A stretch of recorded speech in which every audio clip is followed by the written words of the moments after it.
वासुदेवाय वासुदेवाय ओम नमो भगवते वासुदेवाय वासुदेवाय ओम नमो भगवते वासुदेवाय नारायणं नमस्कृत्य नरं चैव नरोत्तमं देवीं सरस्वतीं व्यासं ततो जयमुदीरये नष्टप्रायेषु भद्रेषु नित्यं भागवत सेवया भगवती उत्तमा श्लोके भक्तिर्भवति नैष्टिकी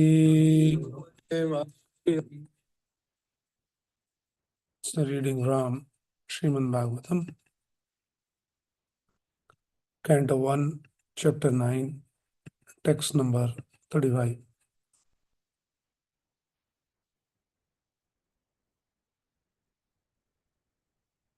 सपदि सखी वचो निशम्य मध्ये सपदि सखी वचो निशम्य मध्ये निज परयोर्बलयोरथं निवेश्य निजपरयोरथं निवेश्य स्थितवती परशनिकायो रक्षणा हितवती स्थितवती परसैनिकायो रक्षणा हृत्वती पार्थ सखे रथिर्ममास्तु सपदि सखी वचो निशम्य मध्ये निज परयोर्बलयोरथं निवेश्य स्थितवती परसैनिकायो रक्षणा हृतवती पार्थ सखे रथिर्ममास्तु सपदि सखी वचो निशम्य मध्ये निज परयोर्बलयोरथं निवेश्य स्थितवती परसैनिकायो रक्षणा हृतवती पार्थ सखे रथिर्ममास्तु. Translation and purport by His Divine Grace. A.C. Bhaktivedanta Swami Srila Prabhupada. Translation. In obedience to the command of his friend Lord Sri Krishna, entered the arena of the battlefield of Kurukshetra between the soldiers of Arjuna and Duryodhana. And while there, he shortened the lifespans of the opposite party by his merciful glance. This was done simply by his looking at the enemy. Let my mind be fixed upon that Krishna. Please repeat the translation. In obedience to the command of his friend, Lord Sri Krishna entered the arena of the battlefield of Kurukshetra between the soldiers of Arjuna and Duryodhana. And while there, he shortened the lifespans of the opposite party by his merciful glance. This was done simply by his looking at the enemy. Let my mind be fixed upon that Krishna. Purport by Srila Prabhupada. In the Bhagavad Gita 1.21 to 25, Arjuna ordered the infallible Lord Sri Krishna to place his chariot between the phalanxes of the soldiers. He asked him to stay there until he had finished observing the enemies he had to face in the battle. When the Lord was so asked, he at once did so, just like an order carrier. The Lord pointed out all the important men on the opposite side, saying, "Here is Bhishma, here is Drona," and so on. The Lord, being the supreme living being, is never the order supplier or order carrier of anyone, whoever he may be. But out of his causeless mercy and affection for his pure devotees, sometimes he carries out the order of the devotee like an awaiting servant. By executing the order of a devotee, The Lord becomes pleased as a father is pleased to carry out the order of his small child. This is possible only out of pure transcendental love between the Lord and his devotees. And Bhishma Deva was quite aware of this fact. He therefore addressed the Lord as the friend of Arjuna. The Lord diminished the duration of life of the opposite party by his merciful glance. It is said that all the fighters who assembled on the battlefield of Kurukshetra attained salvation by personally seeing the Lord at the time of death. Therefore, his diminishing the duration of life for Arjuna's enemy does not mean that he was partial to the cause of Arjuna. Factually, he was merciful to the opposite party because they would not have attained salvation by dying at home in the ordinary course of life. Here was a chance to see the Lord at the time of death and thus attain salvation from material life. Therefore, the Lord is all good, and whatever he does is for everyone's good. Apparently, it was for the victory of Arjuna, his intimate friend, but factually, it was for the good of Arjuna's enemies. Such are the transcendental activities of the Lord, and whoever understands this also gets salvation after quitting this material body. The Lord does no wrong in any circumstance because he is absolute, all good, at all times. This is the Bhakti Vedanta purport. Om Ajnanatimirandasya Jnanam Janisalakaya Chakshurunmilitam Yena Tasmai Shri Gurve Namaha Namam Vishnupadaya Krishna Preshthaya Bhutale Srimate Bhakti Vedanta Swamin Dinamine Namaste Saraswate Deve Gauravani Pracharine Nirvisesha Shunyavadi Bhasha Dadeshadarine Jai Shri Krishna Chaitanya Prabhu Nityananda Shri Advaita Gadadhar Srivasadi Gaura Bhakta Vrinda Hare Krishna Krishna Krishna Hare Hare Hare Rama Rama Rama Hare Hare Hare Krishna Srila Prabhupada. So we are continuing reading from the prayers of Bhishma Deva. The text Bhishma Deva is remembering, focusing all his attention, his consciousness on Krishna and remembering Krishna on the battlefield. So he's saying here in today's verse, Sapadi. Sapadi means on the battlefield. So what happened on the battlefield? Sakhi vacho nishamya madhye. Sakhi vacho. The command of his friend. Sakhi means friend. So who is friend of Krishna? Arjuna. So on his vacha, on his words, on his command, on his order, nishamya madhye. So madhye, in the midst of what? Midst of what? Nij pariyor balayo ratham nivesha. Nij and para. Nij means his own, and para means the opposite party. So between the two party, balayo, balaya means the strength, the parties, the armies. So between these two armies, ratham nivesha, he entered his ratha on the order of his friend. And then, after entering there, placing the chariot between the two armies, and that is what is the first chapter of Bhagavad Gita. What is that? Observing the armies on the battlefield. So how you observe the armies? By placing your chariot between the two armies. And then Stitavati, staying there, Sthit. Then what he did? Parashainik Ayu Akshana. So then Parashainik means the soldiers on the opposite side. The Ayu Hirtavati means diminishes just by his Akshana. So he placed himself midst of two armies and then he glanced over the armies, Akshana, and just by his glance only what happens? Parasainik Ayu Hirtavati. The Ayu, the lifespan is diminished. Parthasakhe, that Parthasakha or Parthasarthi, that Lord, Sri Krishna, Ratir Mamastu. So let my mind be fixed upon that Krishna. So in obedience to the command of his friend, Lord Sri Krishna entered the arena on the battlefield of Kurukshetra. between the soldiers of Arjuna and Duryodhana. And while there, he shortened the lifespan of the opposite party by his merciful glance. This was done simply by his looking at the enemy. Let my mind be fixed upon that Krishna. So Prabhupada is quoting from the Bhagavad Gita, saying, Yor Ubhiyor Madhye Ratam Stapya Me Achyuta. Wait, Krishna is addressed there as Achyuta. He never falls. He never Chuta means fall from his promise. As a Bhaktavatsala, Krishna can go to any extent to protect his devotees. So that Bhaktavasalta is again being remembered here by Bhishma Deva. He's remembering the battlefield and what happened. And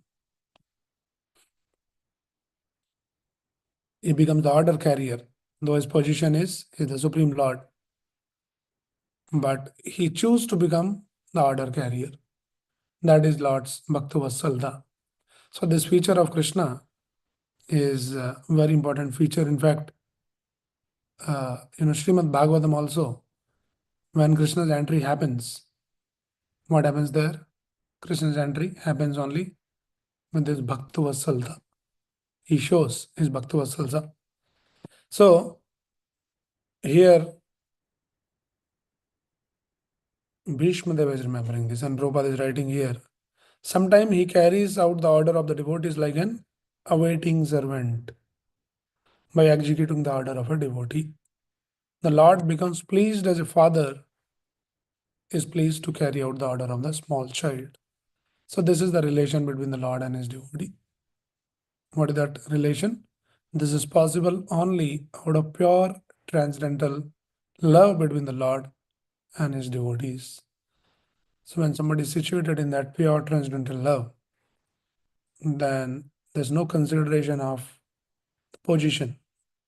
The Lord might be supreme, but he is pleased to carry out the order, like a father is pleased to carry out the order of the small child. When the child is small, father doesn't really think, oh, I'm a big man, I'm an important man, I'm his father, how he can order. Out of love, he will do whatever. Sometimes the small child says, become an horse, I want to take a ride. Immediately he'll become. He'll not think that, I'm father. I'm only maintaining him and now you want to sit on my head, on my back. That consideration is not there in love, right? So this is what is the relationship between the Lord and his devotees. So that is one of the points that Prabhupada is bringing. Another important point that Prabhupada is bringing here is what he's saying. Stitavati parasainik ayu rakshana hardavati. Just by his glance, he diminishes the duration of life of the opposite party. Now, Prabhupada is writing one thing is, he diminished the duration of life of the opposite party by his merciful glance. So what is this merciful glance? Somebody's life is diminished and you're calling it merciful. So that is what Prabhupada concludes the purport by saying that the Lord does no wrong in any circumstances because he is absolute all good at all times. So Lord's killing or Lord's protecting, it's all same. Lord is all good. If Krishna kills someone, we should know that that person is also getting benefited. Krishna is absolute good at all times. He's all good. He is not partial. It might look partial that he's trying to protect Arjuna, trying to kill all this opposite party. So why is being partial? But then Krishna also confirms that he is not partial. He is never partial. But it seems like he is partial, and that has been discussed even in the seventh kind of Srimad Bhagavatam also, the episode of Prahlad Maharaj. It begins with this inquiry that it seems like Lord is partial because he killed whom? Shishupal in the assembly. So why Lord is partial? So then it has been explained that Lord is not partial. How do we understand the Lord is not partial? See, Lord's dealing with different devotees, as Krishna says, "Ye yatha mam prapadyante." He's dealing with different people apparently it is different, but ultimately it results in their own good. So it is just like, think of this example of a doctor treating the patients. Different patients he will treat differently. To one patient, he'll give some nice sweet pills, and to another patient, he'll give painful injection. Another patient, he will probably do some surgery to tore apart, cut, and all that. So somebody might say, foolishly or ignorantly, that why this doctor is being so partial.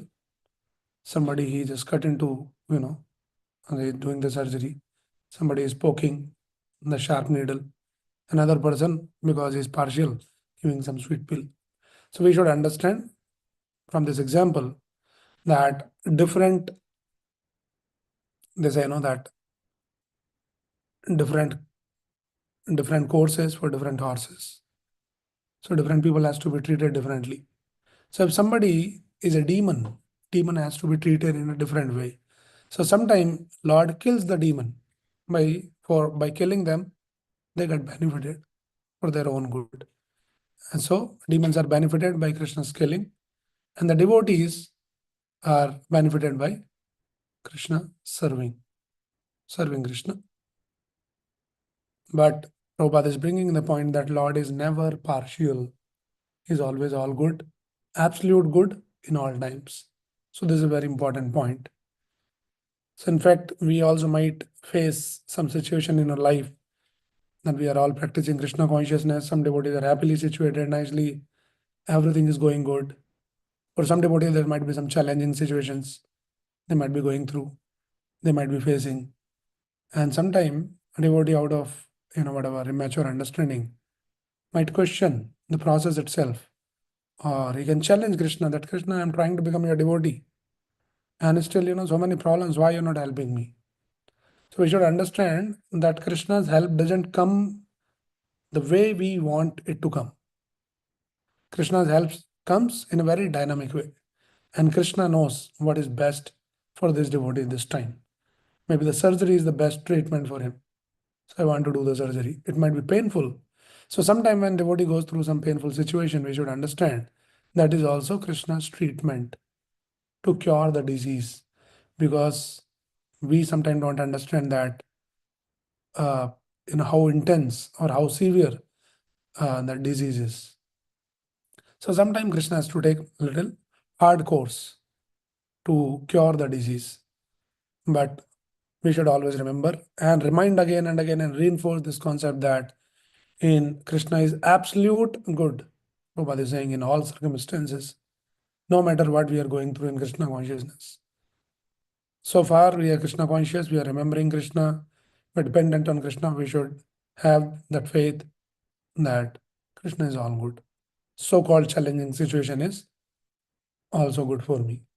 They say that everything that happens in our life may not be good, but everything that happens in our life can bring something good.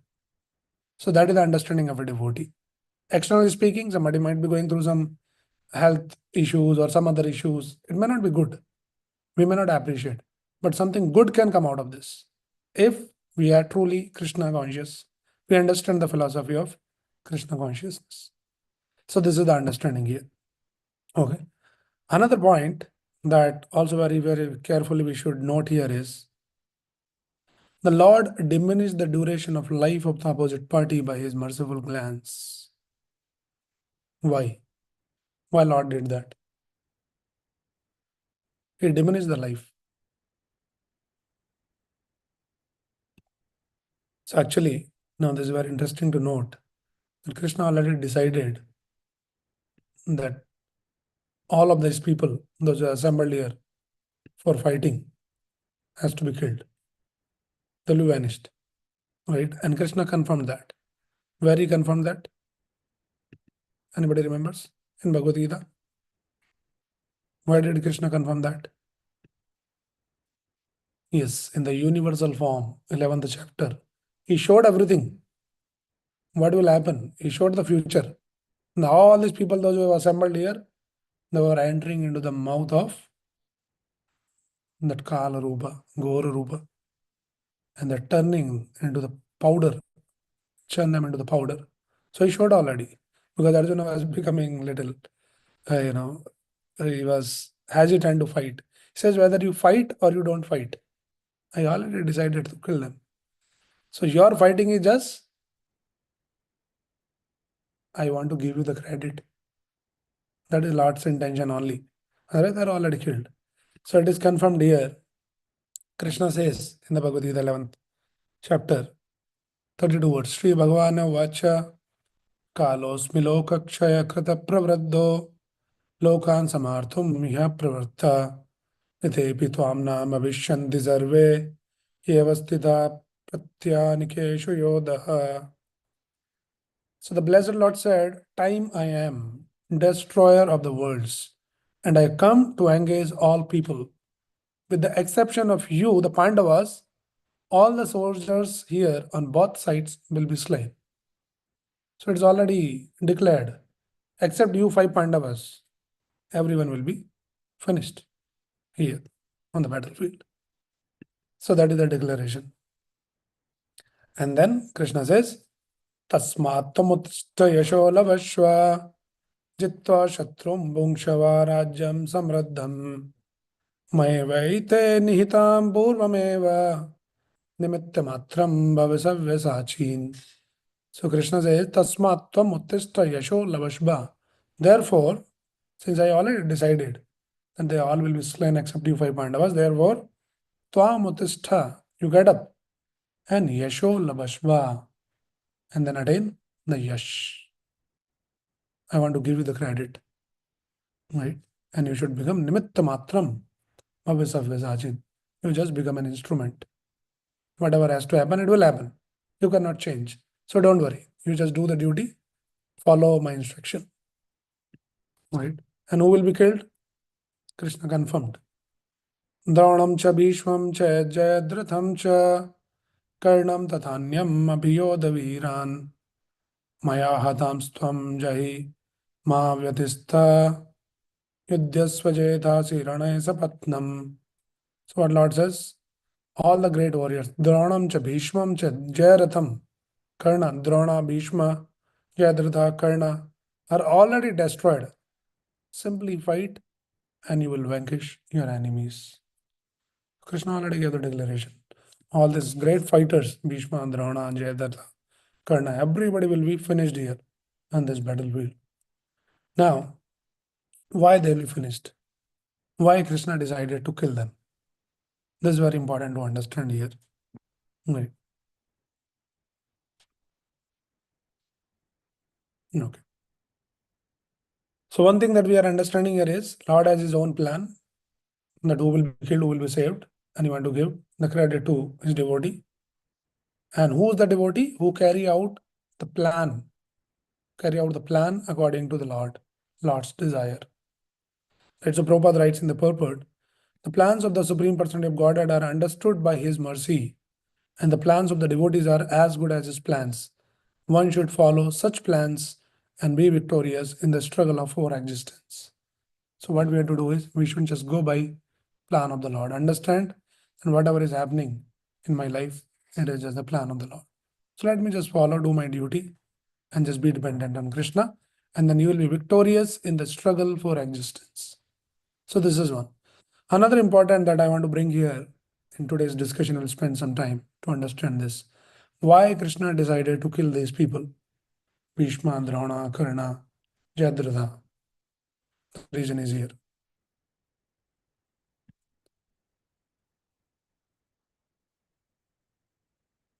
So it is given in the Srimad Bhagavatam.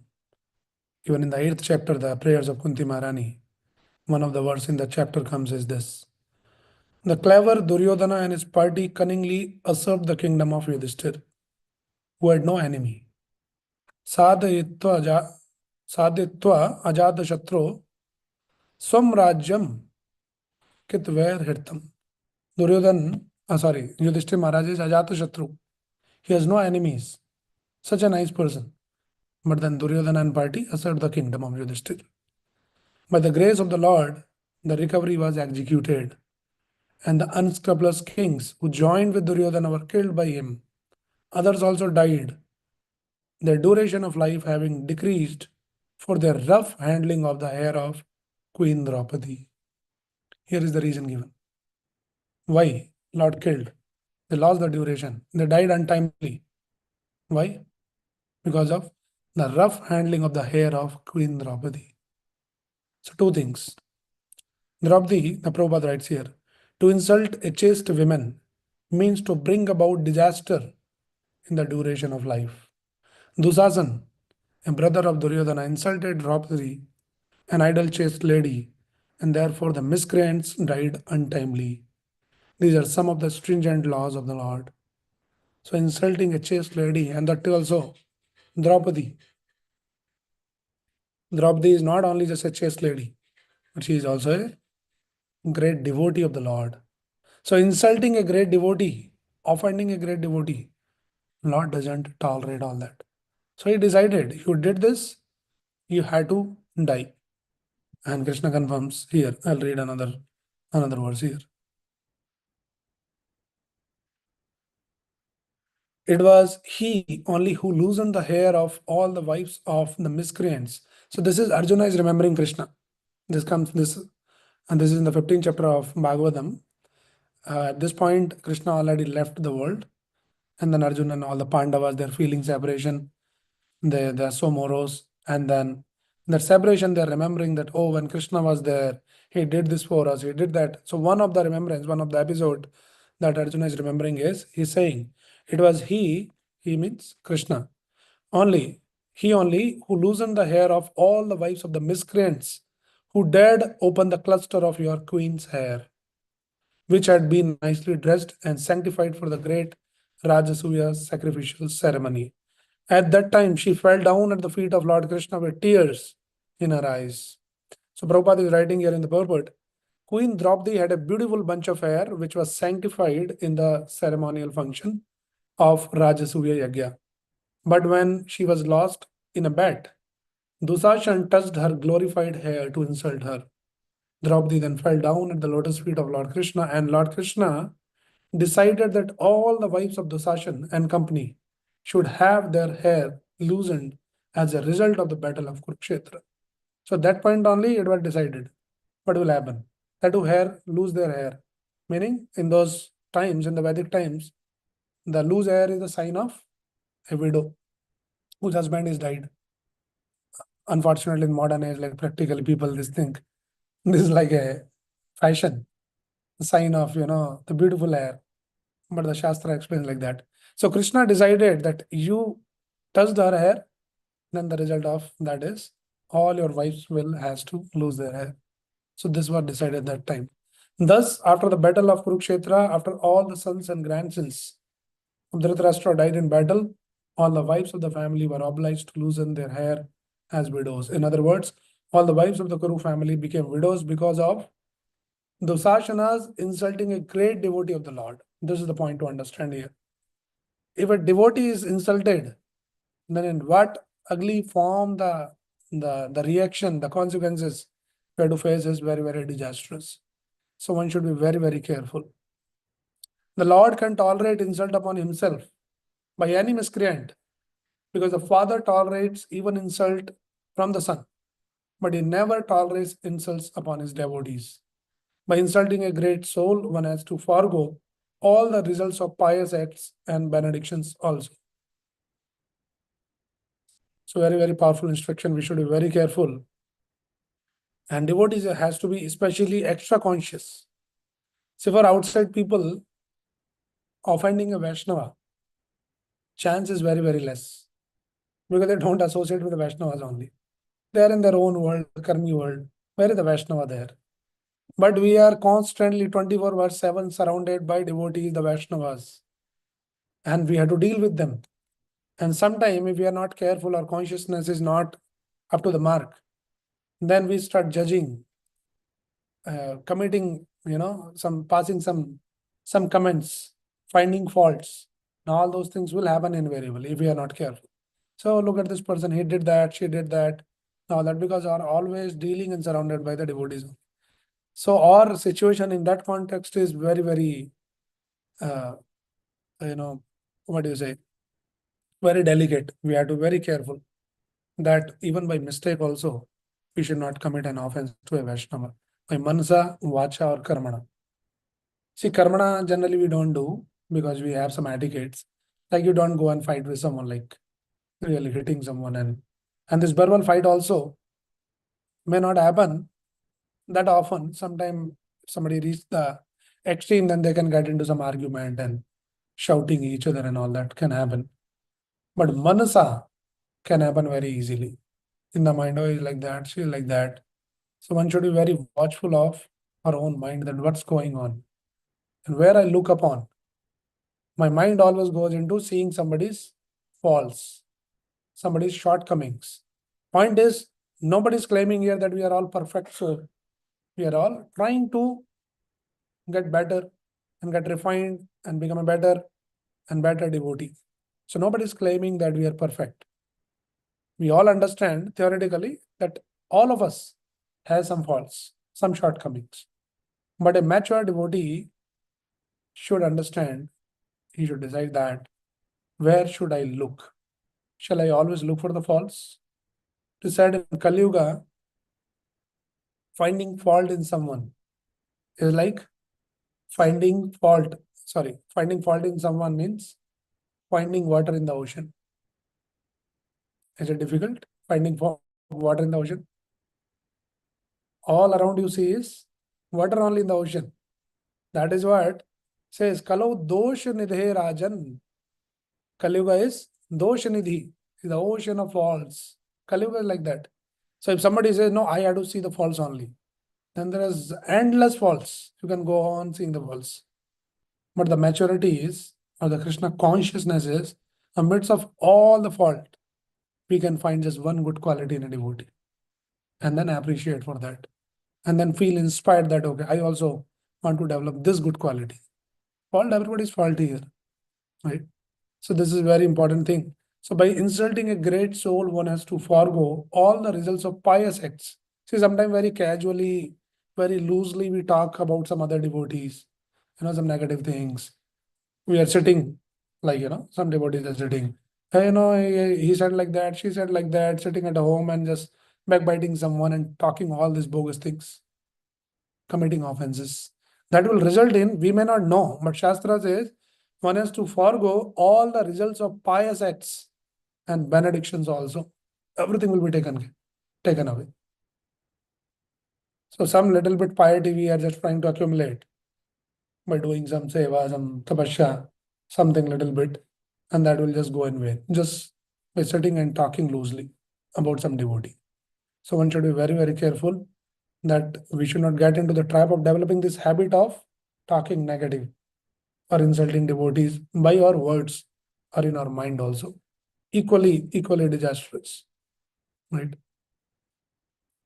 So this is the example that they touch the glorious hair of Draupadi, and the whole of the Kaurava party has to face the consequences.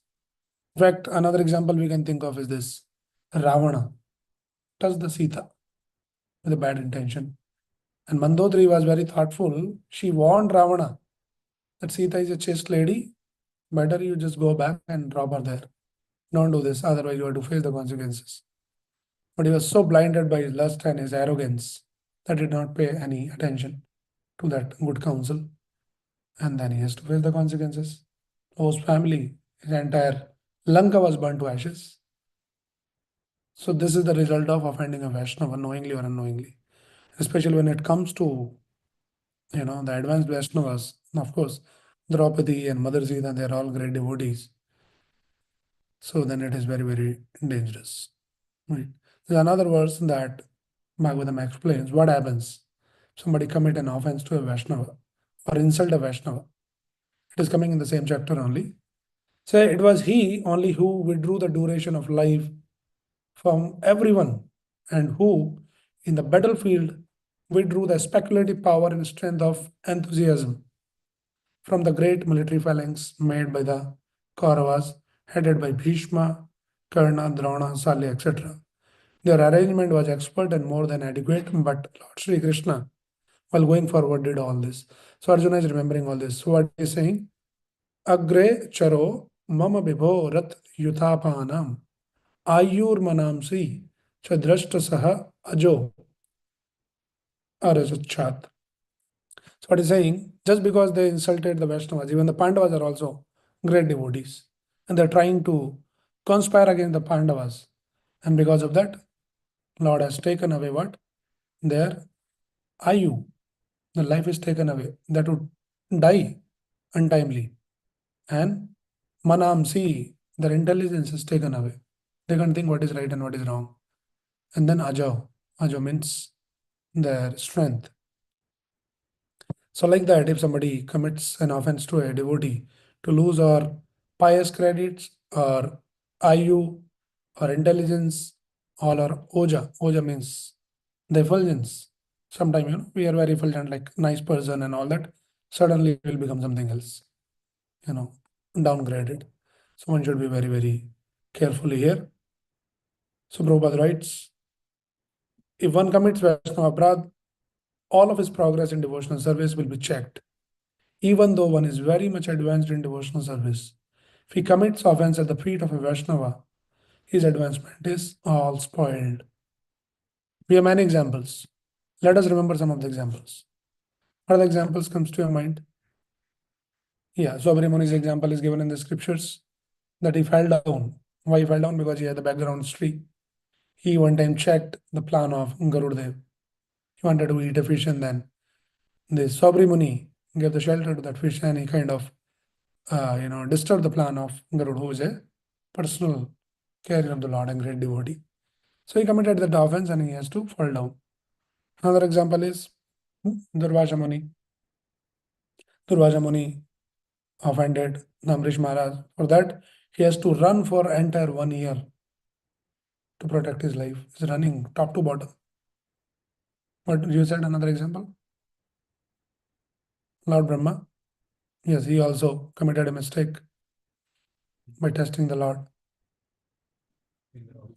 Indra. So many examples are there like that. Right? So one should be very, very careful. And as famous verse from the Chaitanya Charitamrita that Prabhupada quotes many times. The nature of Vaishnava Aparadha is this. Yadi Vaishnava Aparadhe ute hati mata upade vachinde tara sukhi yatapata. If the devotee commits an offense at the feet of a Vaishnava while cultivating the creeper of devotional service in the material world, his offense is compared to a mad elephant that uproots the creeper and breaks it. In this way, the leaves of the creeper are dried up.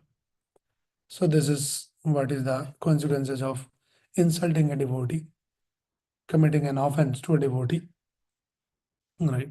So sometimes devotee, sometimes some devotee they say, oh, but he did like that and she did like that, so I had to do something about it. Yes, you can do. Nobody is saying that you just be like a dumb person and allow others to get exploited. That is not the point. But we should know that how to respond if somebody is out of immaturity trying to do something wrong to you, then you can respond, but in a very Vaishnava way, not like you become you develop that consciousness of taking the revenge against the devotee. That kind of consciousness is not good.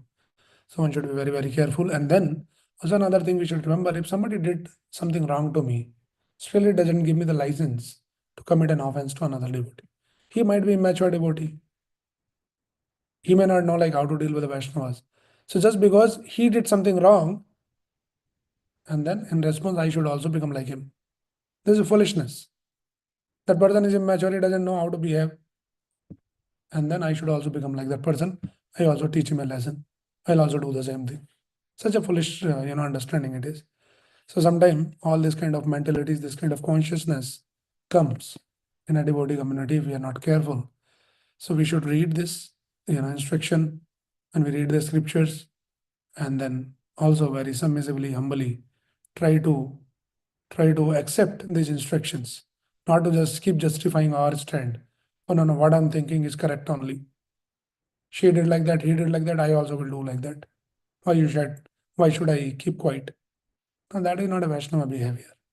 Somebody did, yes, we understand that all these instructions are applicable to everyone. It is not for one person or two people, everyone.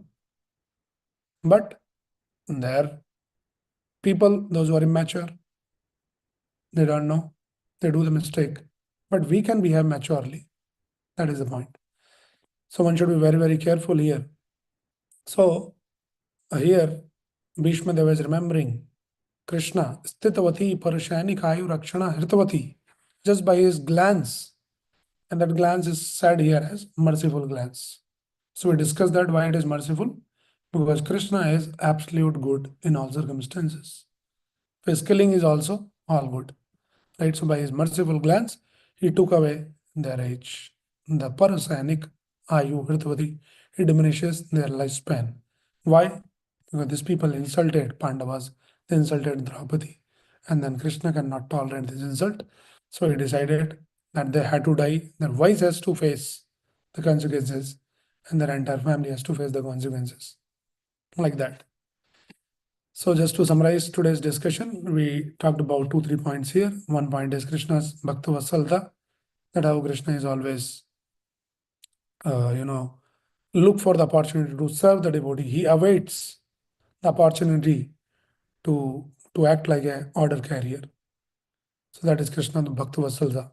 We'll discuss some other pastimes, beautiful pastimes, that how out of his Bhakta Vasalta, Krishna is constantly thinking that how to protect all these Pandavas. Without Krishna's intervention, it was not possible for Pandavas to come out victorious. So many episodes happens where Krishna very smartly at the right time intervene and guides what should be done. Right. So that is his Bhakta Vasalda. Out of his love, he is constantly anxious how to protect my devotee. So we discussed about Krishna's Bhakta Vasalda, and also another point is Krishna is absolute good at all times. So one should understand whatever happens in our life while we are practicing Krishna consciousness, we should understand that Krishna is trying to teach me some lesson. This is good for me. The third thing is Krishna does not tolerate any insult to devotees. If we do this, if we are not careful about that, then we have to lose our ayu, our pious credits, our age, and to die maturely, and then we have to lose our teja, oja, everything. So one should be very, very careful. So these are the features. That is remembering Bhishma Deva here. Artavati Partha Sakhe Ratir Mamastu. And that Partha Sakha, the Partha Sarthi Lord. So Bhishma is praying that let my mind be fixed upon that Krishna. We discussed already in our previous session that Bhishma Deva is in the Veeras. So he's remembering again and again that form of Krishna in the battlefield, praying that let my mind be fixed upon that Krishna. Okay, so these are some of the thoughts on this verse. Anybody has any quick question or any comment?